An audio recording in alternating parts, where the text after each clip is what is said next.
आगे हम देखेंगे कि लेट कर किए जाने वाले आसनों के नियमित अभ्यास से हाई ब्लड प्रेशर को किस प्रकार से हम नॉर्मल कर सकते हैं।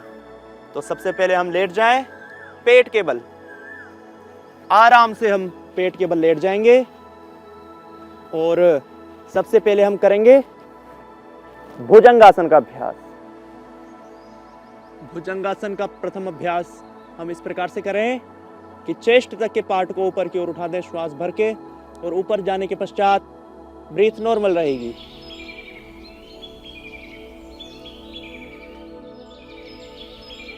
इसी प्रकार से आप भुजंगासन के अभ्यास को, इस अभ्यास को भी 5 मिनट से लेकर 10 मिनट तक कर सकते हैं।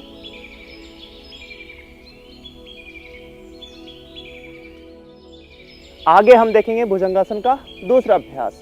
भुजंगासन के दूसरे अभ्यास के लिए और इस प्रकार से बाएं हथेली के ऊपर दाएं हथेली रखकर लंबी गहरी श्वास लेते हुए ऊपर की ओर उठ जाएं। इस स्थिति में बने रहें जितनी देर तक आप बने रह सकते हैं। अधिक देर तक इस स्थिति में नहीं बने रहे, सावधानी पूर्वक ही इसमें अधिक होल्ड करेंगे आप, क्योंकि ज़्यादा अभ्यास से, क्योंकि अति सर्वत्र वर्जेत ऐसा कहा जाता है, और इस आसन के अभ्यास से अगर अधिक इसमें होल्ड करें, क्षमता से अधिक इस होल्ड करें, तो फिर कमर दर्द की समस्याएं बढ़ सकती हैं।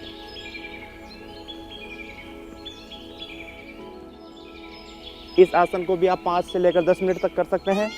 आगे हम करेंगे भुजंगासन का तीसरा अभ्यास। इसके लिए ऊपर की ओर उठ जाएं और अपनी बॉडी को लेफ्ट साइड ट्विस्ट करके राइट पैर के एडी को देखें। इसी को आप जितना हो सके उतना होल्ड करके करेंगे और दोनों साइड से इसको आप दोहराएंगे।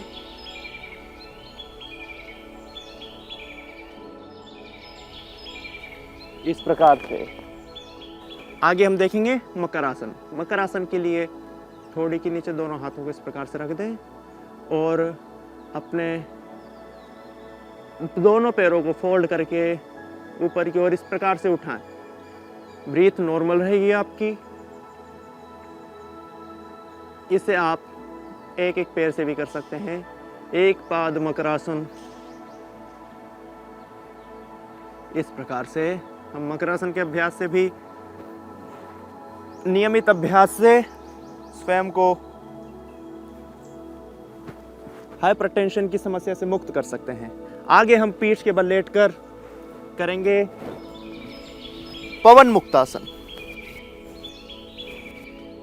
पवन मुक्तासन के लिए दोनों पैरों को आपस में फोल्ड करके और दोनों हाथों को इंटरलॉक करके इस स्थिति में बने रहें यथाशक्ति, क्योंकि जिन्हें पेट की अधिक समस्याएं ना हो उन्हें इस आसन में कोई अतिरिक्त प्रेशर नहीं पड़ता है, और जिन्हें पेट की समस्या हो और उनके लिए भी यह आसन फायदेमंद रहता है। इस आसन में आप कपालभाति प्राणायाम का भी अभ्यास कर सकते हैं और लगभग 5 मिनट से लेकर 10 मिनट तक आप इस आसन में होल्ड करके रख सकते हैं। आगे हम करेंगे सेतु बंधासन।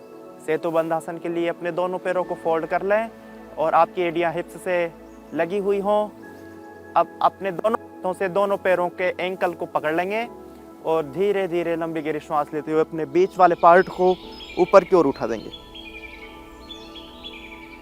हाथ का सहारा भी आप ले सकते हैं अगर कमर में दर्द महसूस हो रहा हो। दोनों पैरों को आप इसमें सीधा भी कर सकते हैं अगर पैरों में भी खिंचाव महसूस हो रहा हो, और यथाशक्ति रुकने के पश्चात, होल्ड करने के पश्चात सामान्य स्थिति में आ जाएंगे। और आगे हम देखेंगे कि खड़े होकर किन आसनों के अभ्यास से हम लाभ पा सकते हैं। तो बाएं करवट लेते हुए आराम से खड़े हो जाएंगे और सबसे पहले सुखासन की स्थिति में आएंगे। उसके पश्चात आराम से खड़े हो जाएंगे। हाइपरटेंशन की समस्या में इस बात का विशेष ध्यान रखें कि हमारी जो बॉडी की मूवमेंट है, योग के समय हम जितना हो सके उतना स्लोली रखें। आगे हम देखेंगे ताड़ासन का अभ्यास। ताड़ासन के अभ्यास के लिए दोनों पैरों को आपस में मिला लें, दोनों हाथों को साइड से उठाते हुए कंधों के समानांतर लाने के पश्चात हथेली आकाश की ओर और ऊपर लाने के पश्चात दोनों हाथों को मिला लें, अंगुलियां इंटरलॉक कर लें, सिर पर आपकी हथेली हो। फिर पूरी बॉडी को लंबा गहरा श्वास भरते हुए ऊपर की ओर स्ट्रेच करें। इसी आसन में होल्ड करके रखें, जितना हो सके उतनी अधिक देर तक होल्ड करके रखें। कम से कम 5 मिनट तो होल्ड करना ही चाहिए। किसी भी रोग से अगर आप मुक्ति पाना चाहते हैं तो वापस तिर्यक ताड़ासन का भी आप अभ्यास कर सकते हैं। इसके लिए दोनों पैरों में गैप, और सबसे पहले राइट साइड अपनी बॉडी को बेंड कर दें।